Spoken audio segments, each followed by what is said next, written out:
una armadura que la victoria asegura. Es una armadura que la victoria asegura. Esta es la parte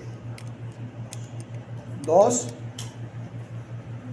Vamos a seguir viendo, hablando de esta armadura, que si no la tenemos completa debemos procurar tenerla completa. Voy a hacer un breve recuento de la semana pasada para que entremos todos pues ya con conocimiento de lo que venimos hablando. Y hablamos la semana pasada que la palabra nos habla en el primer versículo, en el 6:10, nos viene hablando de la fortaleza que debemos tener en el Señor y en el poder de su fuerza. El creyente no es capaz de enfrentar al enemigo en sus propias fuerzas si no está aferrado en el Señor. En sus propias fuerzas, olvídese. No hay nada que buscar allí, no podemos. El enemigo tiene también su poder. Hablamos que es poderoso, pero no es todopoderoso. El creyente tiene que encontrar sus fuerzas en Cristo, pero con la vestimenta apropiada.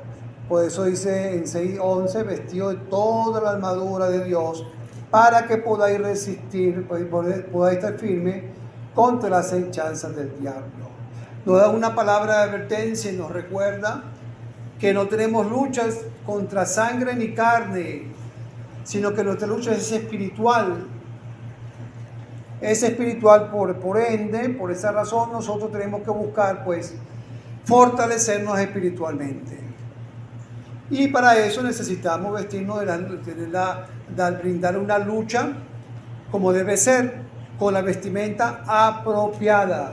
Hablamos que nos habla la palabra también, que entre la vestimenta estaba la verdad, y que la verdad hablamos pues que es lo que es el auténtico, lo absoluto, ese mensaje verdadero. Y cuando hablo de absoluto, sabemos que hoy en día se maneja la verdad relativa, que tu verdad no es necesariamente la mía, pero no hay una verdad que es absoluta y no puede ser cambiada por nadie, que es Él, que viene del Señor, su palabra bendita. Por eso dice Juan 14:6, yo soy el camino, la verdad y la vida. Nadie viene al Padre sino por mí. Y hablamos también que lo que era el lomo que era la cintura, la cadera allí, eso está amarrado con un cinto, y que aunque no era para la defensa, no era un arma como la espada, no como como la coraza, este tipo de cosas, servía y era tan importante, sumamente importante, porque mantenía ajustada la coraza. O sea, eso era como decir el chaleco antibala en la época de los soldados romanos, esa coraza, y entonces usted tenía que ser ajustado. Si eso no estaba ajustado, se le quedaba bailando y se le podía soltar, y bueno, no podía ni siquiera empuñar bien la espada, y eso era un desastre. Tenía que estar bien amarrado eso, bien asido eso, para poder entonces tener soltura para la guerra, ¿ok? Bueno, voy a tomar desde el 14, 6:14. Dice, está pues firme, ceñidos vuestros lomos con la verdad. Y voy a hacer mención nuevamente de firmes, porque dice, estar firme es para resistir. Recordemos que estar firme es para resistir esas acechanzas, esos ataques del enemigo. Santiago 4:7 nos dice la palabra del Señor. Santiago 4:7, someteos pues a Dios, resistid al diablo, ¿y qué? Y huirá de vosotros. Pero no va a huir de nosotros si no le resistimos. Por eso es tan importante esta armadura, porque debemos resistir, y nos muestra cómo resistir. Nos da el Señor la herramienta para que podamos resistir al diablo. Y dice, promete, y la palabra pues es fiel en su promesa, huirá de vosotros. Va a huir. La palabra resistir es la palabra en griego ansistemi, que significa pararse en contra. Pararse en contra.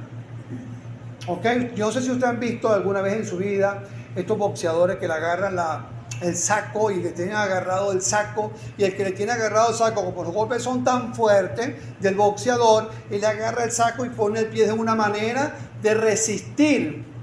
a esos golpes del boxeador para poder sujetarle el saco bien. Así que más o menos eso viene siendo la idea. Pararse en contra. En contra.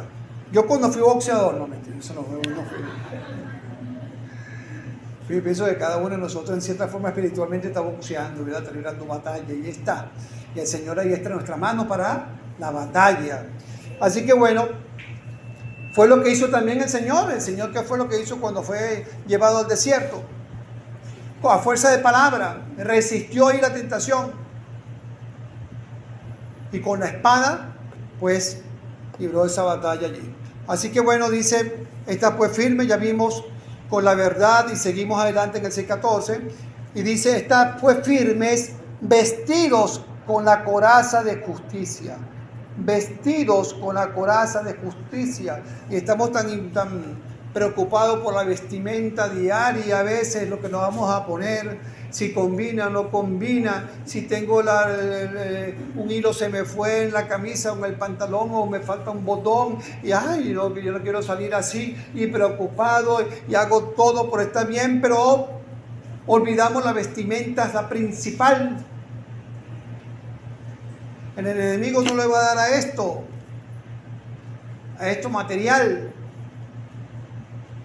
Y dándole a eso, pues, no es con eso que nosotros vamos a hacer frente. Vestido con la coraza de justicia. Recordemos que eso era para proteger el pecho y la espalda. Era una pieza clave en su armadura. La protegía de la espada y también de las mismas flechas y las lanzas del enemigo. Recuerda que ellos usaban lanzas, usaban las flechas, que en la palabra en Salmo también encontramos como saetas, y también pues las lanzas también. Y protegían los órganos, por supuesto, vitales, que sería lo principal. Ahora, la coraza de justicia, ¿qué justicia se refiere? El hombre hay justicia en el hombre. Pero a veces buscamos y que la justicia del hombre, a veces queremos que se nos haga justicia en algunas cosas y sabemos que aquí en la tierra no hay justicia. No hay una verdadera justicia, hay una supuesta justicia por ahí, pero la verdadera justicia viene de Dios, viene de Dios. Fíjense que si hubiera justicia no se hubiera pues mandado a la cruz al Señor Jesucristo.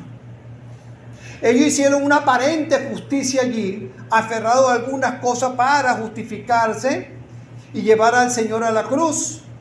Pero dice en Hechos 8:33, en su humillación, hablando del Señor, no se le hizo justicia. No se le hizo justicia. Y dice en Isaías 64:6, si bien todos nosotros somos como suciedad y toda nuestra justicia como trapo de inmundicia, y caímos todos nosotros como la hoja y nuestras maldades nos llevaron como viento. Así que habla de nuestra justicia como trapo de inmundicia. No importa el ser humano que tan justo pueda ser, se crea para delante del Señor. Eso es trapo de inmundicia. Trapo de inmundicia. Ay, pero yo soy muy santico, yo no hago esto, yo no hago lo otro, trapo de inmundicia. Y eso no es palabra de hombre, sino es palabra de Dios que conoce la mente y los corazones. Dice también en Tito 3:5, 3:7, ahondando en qué justicia será entonces. Dice, nos salvó no por obra de justicia que nosotros hubiéramos hecho, sino por su misericordia, por el lavamiento de la regeneración y por la renovación en el Espíritu Santo, el cual derramó en nosotros abundantemente por Jesucristo nuestro Salvador, para que, fíjense para que, justificados por su gracia, viniésemos a ser herederos conforme a la esperanza de la vida eterna. Justificados por su gracia. Hemos sido justificados, hemos sido declarados justos, no por nuestra propia justicia, sino que cuando nos arrepentimos y creemos en nuestro Señor Jesucristo, el pago de la deuda que teníamos por nuestros pecados los cuales nos hacían culpables delante de Él, delante de Dios. ¿Qué pasó? Y nos llevaba a la condenación eterna. Fue cancelada esa deuda. Cancelada, y al ser cancelada, pues fuimos justificados, la justicia del Señor allí obrando. Por eso es que somos declarados justos. Y mi amigo que vaya a escuchar esta prédica más adelante en YouTube, si tú no has recibido al Señor, si tú no has sido justificado, si tú no has sido declarado justo, no por ti, no por tu mamá ni por tu papá, que siempre son, ay, mi hijito, mi hijita, o la abuelita, ¿verdad? No, no por ellos, sino por el Señor mismo, por Dios. Si tú no eres declarado justo por Dios, tú eres culpable. Y si eres culpable, vas a condenación. Esa es la justicia de Dios. Si no fuera así, Dios fuera injusto. ¿Por qué? Porque no ha condenado una injusticia. Pero Dios sí es juez justo. No como por allí. ¿Cuánto hay para eso? A veces. Dios sí es justo. Dios sí es justo. Así que hemos sido declarados justos. Y esa es la justicia con que debemos nosotros, ¿qué? Armarnos de entender que hemos sido justificados,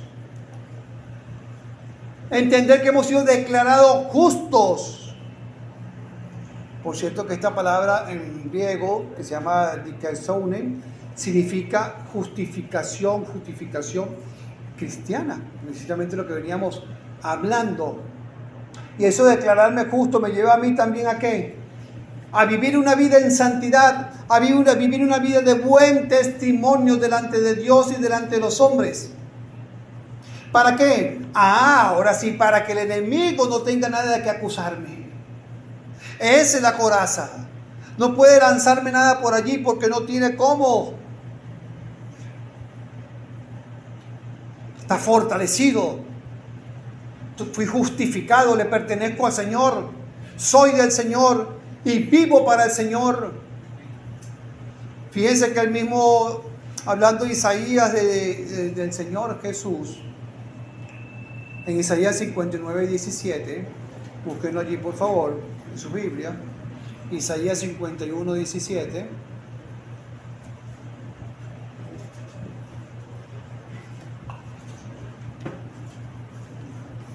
Dice del Señor.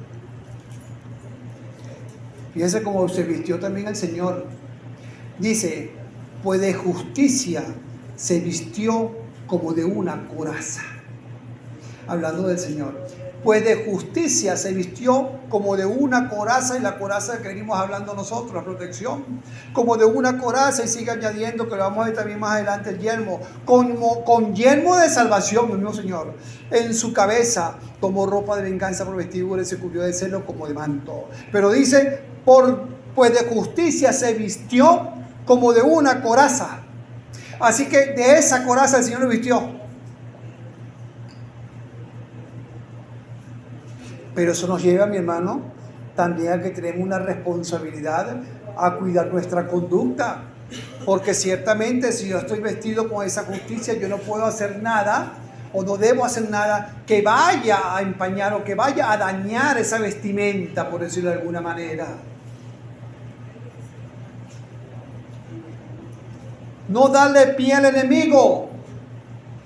En 1 Juan 3:7 nos dice, 1 Juan 3:7 dice de esta manera: hijitos, nadie os engañe. El que hace justicia es justo como Él, hablando del Señor, es justo. Queriendo decir que como Él, el que hace justicia, porque la justicia del Señor, fuimos justificados, fuimos declarados justos, nosotros también estamos llamados a ser esa misma justicia. ¿Ok?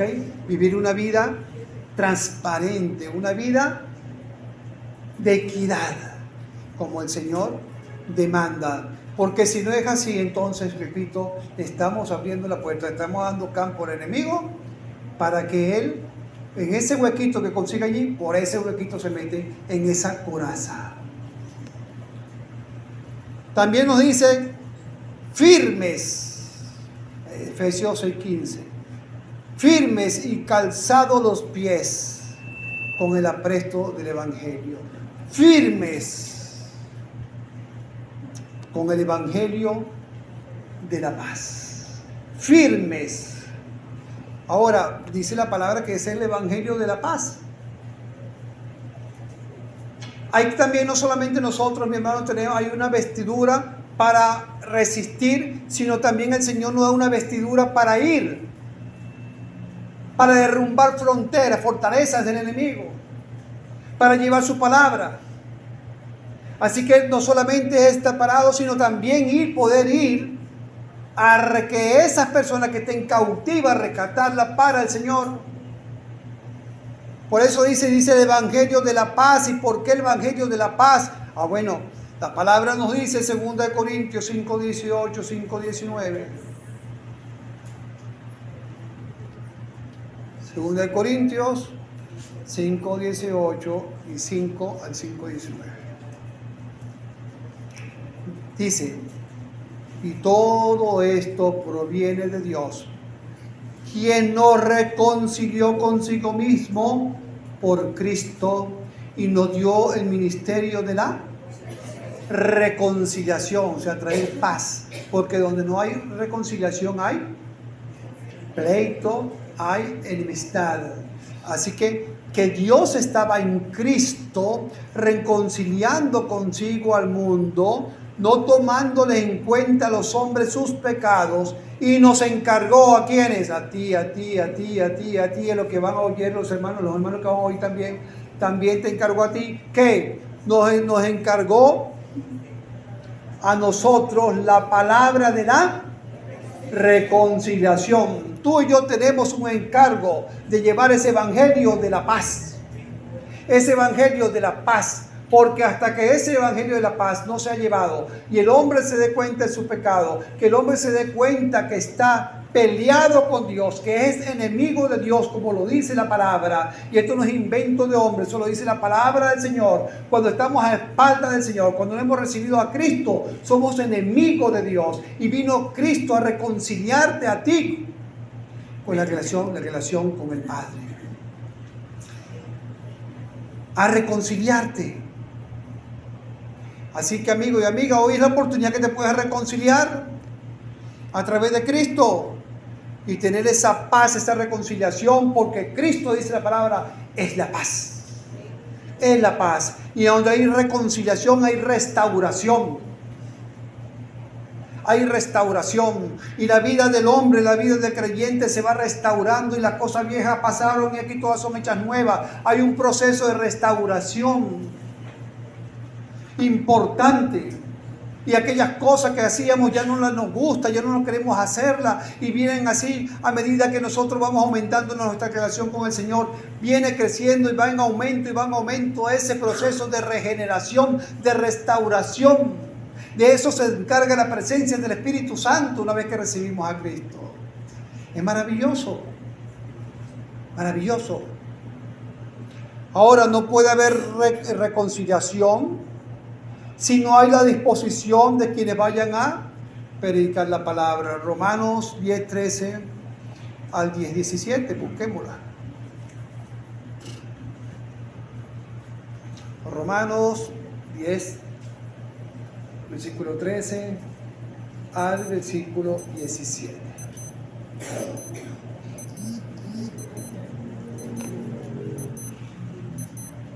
¿Sí? ¿Ya? Dice la palabra, porque todo aquel que invocare el nombre del Señor será salvo.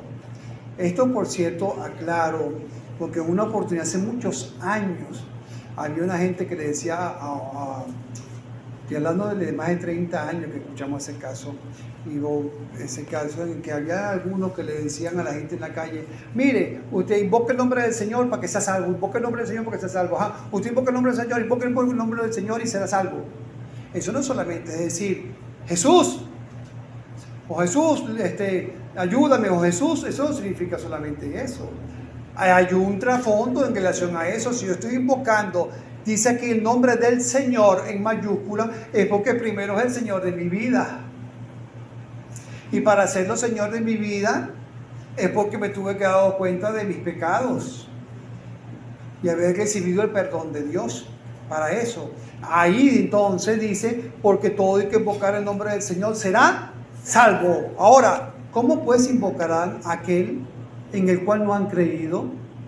¿Y cómo creerán a aquel de quien no han oído?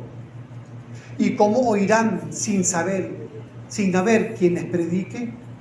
¿Y cómo predicarán si no fueran enviados? Como está escrito, cuán hermosos son los pies de los que anuncian, ¿qué? La paz, de los que anuncian buenas nuevas, mas no todos obedecieron al Evangelio. Pues Isaías dice, Señor, ¿quién ha creído nuestro anuncio? Así que la fe es por el oír, y el oír por la palabra de Dios.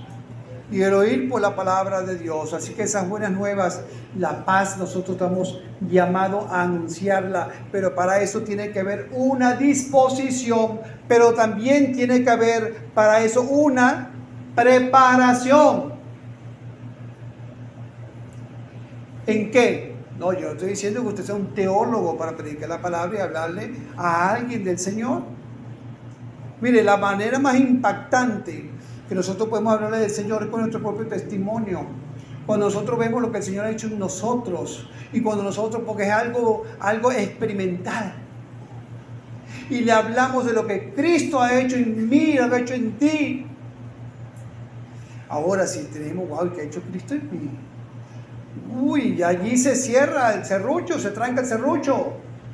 Pero hablando de esa manera, pero también es fundamental hablarle de qué? De que el hombre es pecador, lo principal.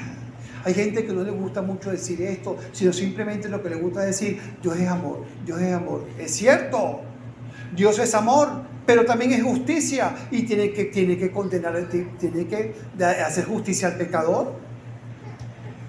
Así que tenemos que hablar también entonces de que el hombre es pecador, que Dios hace justicia, que el hombre si se arrepiente y pide perdón a Dios, Dios es justo para perdonar los pecados y limpiar toda maldad, y que entonces bien, tenemos nosotros el regalo que de qué? De la vida eterna. Y eso es una preparación básica. Básica. Que todos debemos tener. Escúcheme, todos, porque en el lugar donde nosotros estemos, tenemos la oportunidad de hablar del Señor. Y si tenemos ese conocimiento básico, por lo menos para llevar a alguien a Cristo, es importante. Ya después se le viene el discipulado, ya después la misma palabra, pues a medida que va creciendo en la palabra, va echando raíces, va madurando en el Señor. Pero necesitamos eso, mi hermano. En una oportunidad hace muchos años, alguien me dijo a mí, ay, mire, ¿usted cree que puede ser capaz, puede llegarse a tal sitio a predicarle a alguien que es tía mía para que reciba a Cristo? Y esa persona tenía décadas como cristiana. Pero bueno, ¿y por qué no puede hablarle tú? Lo pensé en ese momento, pero yo fui. Pero yo me decía, ¿por qué no puede hablarle? ¿Cuál es la limitación que podamos tener? ¿O acaso hay pena, vergüenza? Porque el Señor dice que se avergüenza de Él, su palabra también se avergonzará de Él. Muchas veces es por el rechazo, sobre todo los más jóvenes. No, que van a decir que yo soy evangélico, que van a decir, mira, esto, y se van a burlar de mí. ¿Qué importa eso? ¿Qué te importa eso? Si el Señor está contigo, ¿qué importa lo demás? Lo demás está sobrando. Así que no puede haber, tiene que haber una preparación. Y fíjese que cuando hablan aquí con el apresto del Evangelio, la palabra apresto significa también preparación. Preparación. Por eso en 1 de Pedro 3:15 nos dice la palabra del Señor. 1 de Pedro 3:15 dice, sino santificad a Dios el Señor en vuestros corazones. Y dice que, y estad siempre, escuchen, y estad siempre preparados para presentar defensa con mansedumbre y reverencia ante todo aquel que os demande razón de la esperanza que hay en vosotros. Y en nosotros hay una esperanza, y esa esperanza debemos entender y saber por qué la tenemos. Por lo menos, ¿a qué me lleva? Porque tengo una esperanza. Presentar siempre, estar preparados para eso. Por eso en 2 de Timoteo 3:14, Pablo le decía a Timoteo, pero tú persiste en lo que has aprendido y te persuadiste sabiendo lo que has aprendido. Y los versículos anteriores nos habla de todas las cosas que tenía que enfrentar Timoteo, como los engañadores en relación a la palabra del Señor. Pero dice, en lo que has aprendido, persiste en lo que has aprendido para que puedas dar defensa, hacer defensa. Oye, hermano, ojalá que la ambición en este nuevo año que comienza, el 2024, sea, mi hermano, una ambición de crecer en la palabra. Ojalá que la ambición sea esa, que no sea el dinerito que se va, que no sea ninguna otra cosa material que se te puede ir. Que la ambición sea crecer, tener ese conocimiento de la palabra, crecer en una comunión, en una relación con el Señor. Ahí tiene que haber esa ambición. Y te voy a decir una cosa, como la dije la semana pasada o antepasada, esa ambición no va a estar allí si tú no tienes el hábito constante de la asistencia a la iglesia. Si tú no quieres servir o no te preocupa servir, si tú no tienes la lectura de la palabra diaria, si tú no creces en ese conocimiento, no, eso está, pero eso no va a venir por una varita mágica. Ojalá que esa sea la misión como iglesia. Ahora, es un mandato también del Señor llevar la palabra. Por tanto, ir a ser discípulos a todas las naciones, bautizándolos en el nombre del Padre y del Hijo y del Espíritu Santo, enseñándoles que guarden todas las cosas que os he mandado. Y aquí yo estoy con vosotros todos los días hasta el fin del mundo. Amén. Yo estoy con vosotros para respaldar eso. Todos los días hasta el fin del mundo.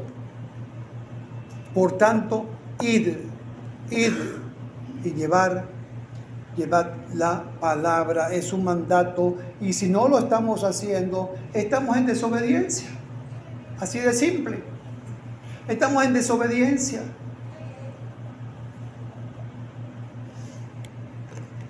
Firmes tomando el escudo de la fe. Efesios 6:16. Sobre todo, tomad el escudo de la fe con que podáis apagar todos los dardos de fuego del maligno. Ahora me dice algo aquí muy importante. Me dice sobre todo. Sobre todo. Sobre todas las cosas. En relación a la armadura. Tomando el escudo ¿de qué? De la fe. Tomando el escudo de la fe. ¿Saben que esos escudos romanos? Yo tenía por una imagen que pensaba presentarles, pero no, yo creo que no hace mucha falta presentar eso. Yo creo que de una u otra manera ustedes han visto alguna película de soldados romanos, ¿verdad? Y no, el escudo no era ovalado o redondo, según la época del Señor, eran rectangulares. Eran rectangulares y más o menos llegaban de la cintura hacia abajo, ¿no? O sea, si tenían el escudo del piso hacia la cintura, pues, que cubría. O sea, que si lo tenía así, le llegaba de la cabeza un poco menos de la cintura. Les daba tanto para cubrirse de la cintura para arriba, pero también si estaban agachados, se podían cubrir todo también, si estaban agachados, de manera de protegerse de las flechas, sobre todo de las flechas en ese momento, si estaban agachados. Así que podían cubrir todas las áreas de su cuerpo si querían, protegerlas en determinados momentos. Y para eso es el escudo de la fe. Mi hermano, es tan importante porque esos ataques del enemigo van a tratar de que nuestra fe mengue. Si nuestra fe mengua, todo lo demás se va a ver afectado. La verdad, la coraza de justicia, el apresto de la salvación, se va a ver afectado el casco, el yelmo de la salvación, se va a ver afectado, se va a afectar la espada del Espíritu, se va a afectar todo. Por eso dice, sobre todo tomar escudo de la fe. Hermano, y el enemigo frecuentemente ataca. Una de las cosas principales que hace el enemigo es sembrar la duda.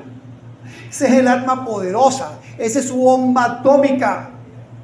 Sembrar la duda al creyente, sembrar la duda sobre la veracidad del Evangelio, acerca de Dios, si Dios escucha mi oración, yo creo que ya no me está escuchando ahorita, sembrar la duda acerca de la iglesia, sembrar la duda a cualquier otra cuestión del que tenga que ver con la fe, pero siempre estamos sembrando la duda en relación a la salvación, ¿seré salvo o no seré salvo? Y dudas y más dudas, y las dudas son como un hilito que se va rompiendo y se va saliendo y se va se va alargando y después se le forma un hueco. Por algo chiquito. Las dudas son peligrosísimas. He visto gente, mi hermano, lamentablemente apartada del Señor, como nunca se hubiesen imaginado, ni ellos ni uno que lo veía, apartado gracias a las dudas que entraron.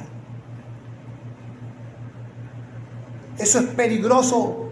Así que debemos estar claro, fundamento de nuestro Señor, de quién somos nosotros. Fuimos justificados, debemos mantenernos así, de lo que vamos a ir viendo en relación a la palabra, en relación a lo que el Señor nos manda en la predicación del Evangelio, porque es importante. ¿Para qué?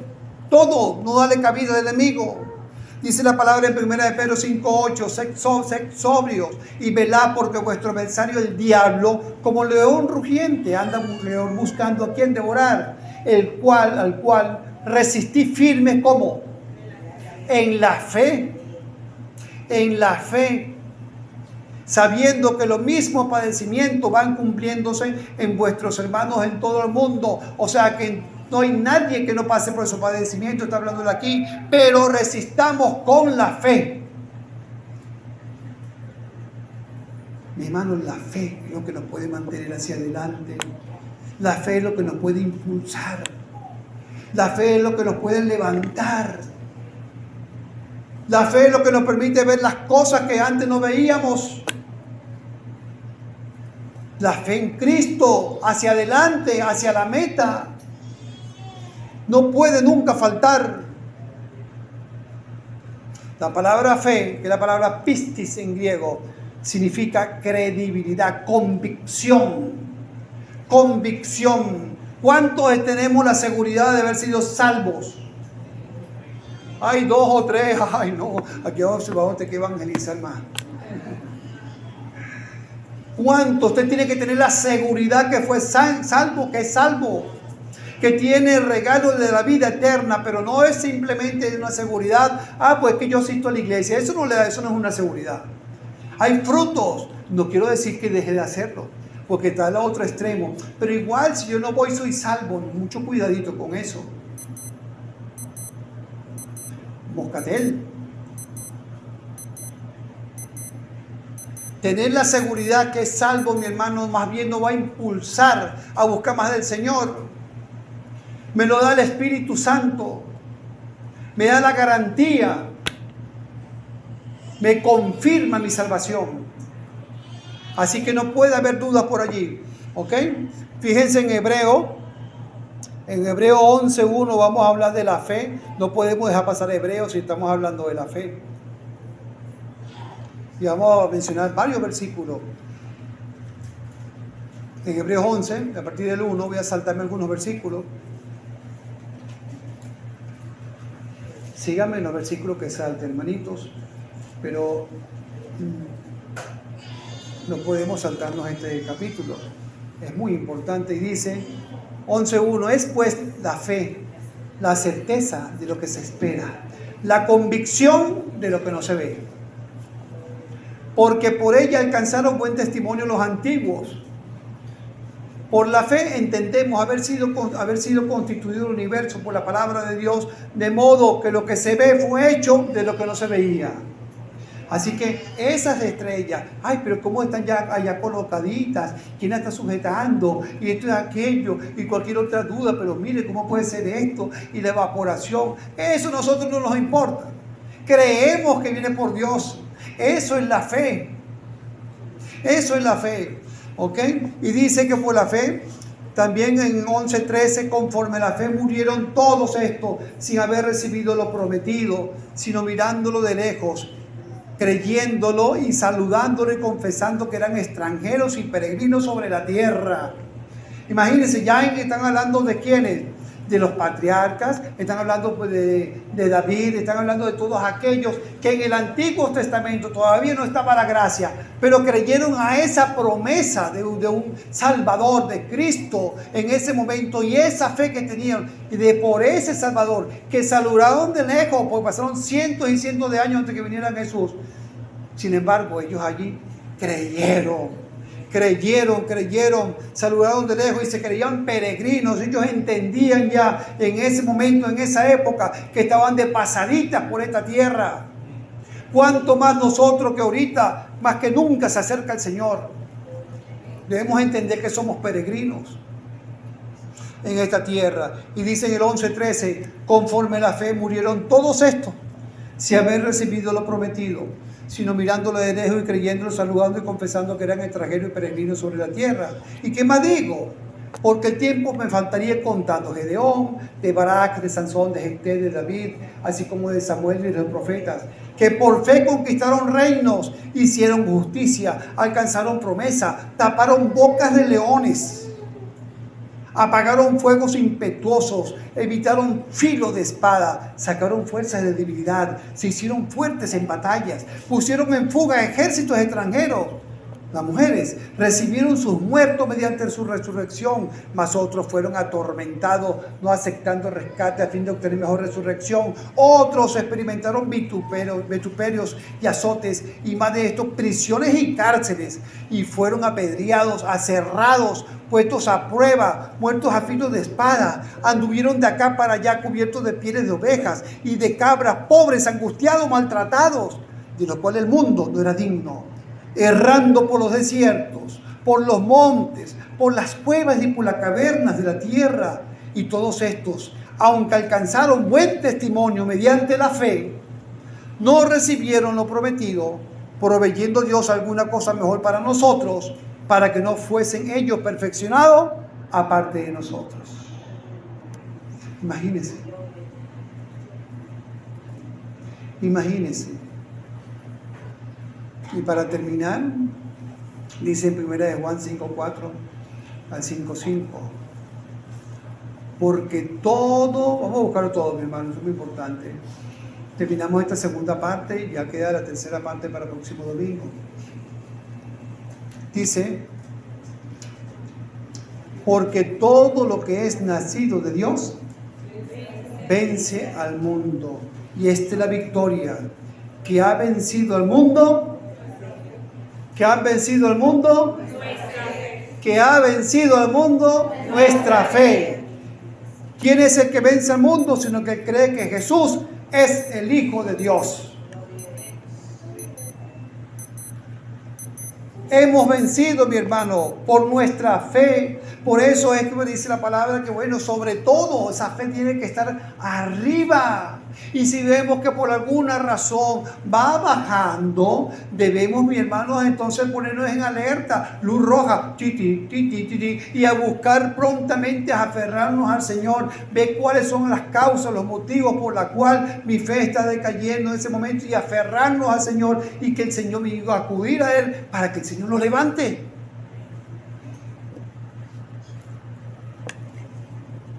Ahora fíjense lo que tenemos, esa arma tan poderosa. El enemigo está vencido. Vencido gracias a nuestra fe.